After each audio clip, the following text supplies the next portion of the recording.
सिकंदराबाद येथील यशोदा हॉस्पिटलच्या टीमने कौठा परिसरातील एका 45 वर्षीय शिक्षिकेला अतिगंभीर डेंग्यू आजारातून मुक्त करून देत जीवनदान दिले। लक्ष्मीबाई गोविंदराव बोंदलवाड यांना नोव्हेंबर 2024 मध्ये डेंग्यू आजार झाला होता। यशोदा हॉस्पिटल येथे त्यांना दाखल केले। तपासण्या केल्या असता त्यांना मल्टी सिस्टम इन्व्हॉल्वमेंटसह सर्कोट्रॉपिकल इन्फेक्शन झाल्याचे तज्ञ डॉक्टरांना समजले।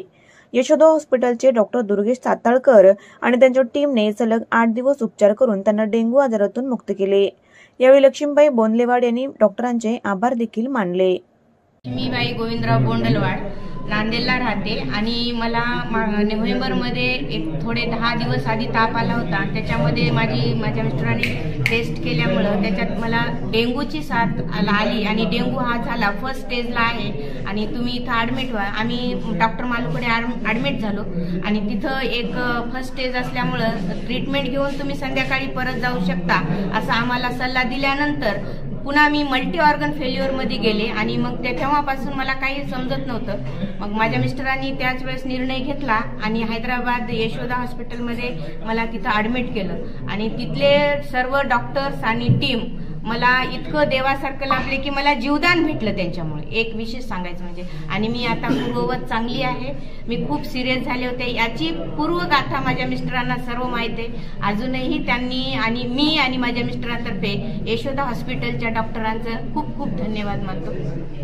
माझं नाव डॉक्टर दुर्गेश साताळकर। मी हैदराबाद स्थित यशोदा हॉस्पिटल सिकंदराबाद ब्रांचला सीनियर कन्सल्टंट क्रिटिकल केअर मेडिसिनमध्ये काम करतो। माझ्यासोबत माझे टीम मेंबर्स आहेत, ते पण सर्व सिनियर डॉक्टर आहेत। आमच्याकडे गेल्या नोव्हेंबरमध्ये लक्ष्मी मॅडम ॲडमिट होत्या। त्यांना डेंग्यू हा आजार इथं मल्टिपल ऑर्गन फेलियर ह्या सिंड्रोममध्ये ग्रस्त होत्या।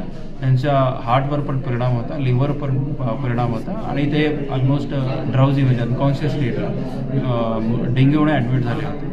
काही दिवस त्यांनी आम्ही ICUमध्ये ठेवलं, योग्य ती ट्रीटमेंट केली। हळूहळू त्यांनी रिस्पॉन्स दाखवला म्हणून त्यांनी आम्ही HDUला शिफ्ट केलं आणि ऑर्गन फेल्युअर जे होते स्लोली ट्रीटमेंटनुसार ते पण रिस्पॉन्ड होते। आम्ही 8 तारखेला त्यांना डिस्चार्ज केला। ऑलमोस्ट 1 आठवडा ते आमच्यासोबत होते आणि कंडिशन खूप क्रिटिकल होती, पण ट्रीटमेंटला रिस्पॉन्स झाला आणि व्यवस्थित रिस्पॉन्स केल्यानंतर आम्ही डिस्चार्ज केलं। आता ते एकदम स्वतः पूर्ववत आहे, पूर्णपणे स्वस्थ आहे। थँक्यू।